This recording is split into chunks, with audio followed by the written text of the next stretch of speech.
August 13వ తేదీ పంచాంగం వివరాలు. ఈ రోజు యొక్క తిథి శుక్లపక్ష అష్టమి. ఈరోజు శుక్లపక్ష అష్టమి ఉదయం 9:31 వరకు. తిథి శుక్లపక్ష నవమి. శుక్లపక్ష నవమి మంగళవారం ఉదయం 9:31 నుండి ఆగస్టు 14వ తేదీ 2024 బుధవారం ఉదయం 10:20 వరకు. చాంద్రమాసంలో ఇది 9వ తిథి శుక్లపక్ష నవమి. ఈరోజు అధిపతి అంబిక, శుభ కార్యక్రమాలకు మంచిది కాదు. నక్షత్రము. ఈరోజు నక్షత్రము చూసుకున్నట్టయితే విశాఖ నక్షత్రము ఉదయము 8:33 నుంచి మరుసటి రోజు ఆగస్టు 13వ తేదీ 2024 మంగళవారం ఉదయం 10:44 వరకు. విశాఖ వృత్తిపరమైన బాధ్యతలు, ఇంటి పని మరియు రోజువారీ ప్రాముఖ్యత కలిగిన ఏదైన కార్యకలాపాలకు మంచిది. తర్వాత నక్షత్రము అనురాధ. యోగం. ఈరోజు యోగం బ్రహ్మం.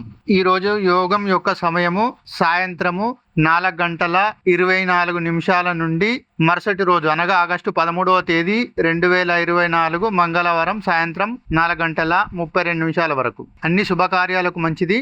తర్వాత యోగం ఇంద్రం. కరణం. ఈరోజు అనగా ఆగస్టు 13వ తేదీ మంగళవారం 2024 భవ సోమవారం రాత్రి 8:48 నుండి మరుసటి రోజు అనగా మంగళవారం ఉదయం 9:31 వరకు. భవ శుభకార్యాలకు మంచిది కాదు. తర్వాత కరణం బాలవ. అమృతకాలం. ఇక అమృతకాలం చూసుకున్నట్టయితే అమృతకాలం శుభ సమయంగా పరిగణిస్తారు. ఇది నక్షత్ర సంబంధమైన శుభ సమయ కాలము. ఈ యొక్క కాలము ఉదయము 6:30 నుంచి మొదలుకొని 8:22 వరకు. ఇక రాహుకాలం చూసుకున్నట్టయితే రాహుకాలం ప్రతిరోజు సుమారు 1:30 గంటల సమయం ఉంటుంది.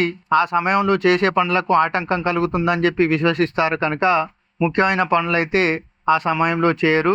ఈ యొక్క రాహుకాలము ఈరోజు అనగా ఆగస్టు 13వ తేదీ 2024 మంగళవారం రోజున సాయంత్రం 3:33 నుండి సాయంత్రం 5:08 వరకు అయితే ఈ యొక్క రాహుకాలం ఉంది. ఇక దుర్ముహూర్తము.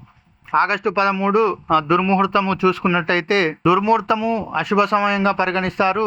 ఈ సమయంలో కొత్త పనులు ప్రారంభించడము, ప్రయాణాలు ప్రారంభించడము చేయకుండా ఉంటారు. ఈ యొక్క దుర్ముహూర్తం చూసుకున్నట్టయితే ఉదయం 8:37 నుండి ఉదయం 9:27 వరకు అయితే ఉంది. మళ్ళీ తిరిగి దుర్ముహూర్తం ఎప్పుడు ఉందంటే రాత్రి 11:45 నుంచి రాత్రి 12:35 వరకు ఉంది. అలాగే గుళిక కాలం చేసిన పనులు సఫలం కావాలని చెప్పి నమ్ముతారు. గుళిక కాలంలో ప్రారంభించిన ప్రతి పనిలో ఆటంకం ఏర్పడి ఆ పని మరలా చేయవలసి వస్తుందని కూడా నమ్ముతారు. ఈ యొక్క గుళిక కాలం చూసుకున్నట్టయితే మధ్యాహ్నం 12:24 నుండి మధ్యాహ్నం 1:58 వరకు అయితే ఈ గుళిక కాలము ఈరోజు ఉంది. అలాగే యమగండము శుభ సమయంగా పరిగణించరు. ముఖ్యంగా ఈ సమయంలో ప్రయాణం కూడా చేయరు, ముఖ్యమైన పనులు కూడా ప్రారంభించరు. ఈ యమగండం చూసుకున్నట్టయితే ఉదయం 9:15 నుండి ఉదయం 10:49 వరకు అయితే ఈ యమగండం ఉంది. ఇక తర్వాత అయితే వర్జం. ఈ ఆగస్టు 13వ తేదీ 2024 మంగళవారం రోజు వర్జం చూసుకుందాం. ఇప్పుడు వర్జం అంటే విడవదగినది, అశుభ సమయము, శుభకార్యాలకు ప్రయాణాలకు ఈ సమయంలో చేయరు. ఆగస్టు 13వ తేదీ 2024 మంగళవారం రాత్రి 8:36 నుండి ఆగస్టు 13వ తేదీ మంగళవారం రాత్రి 10:20 వరకు అయితే ఈ వర్జం ఉంది. ఈ రోజుకు సంబంధించినటువంటి పంచాంగ వివరాలు మళ్ళీ మరుసటి రోజు పంచాంగ వివరాలతో మళ్ళీ కలుద్దాం. అంతవరకు సెలవు.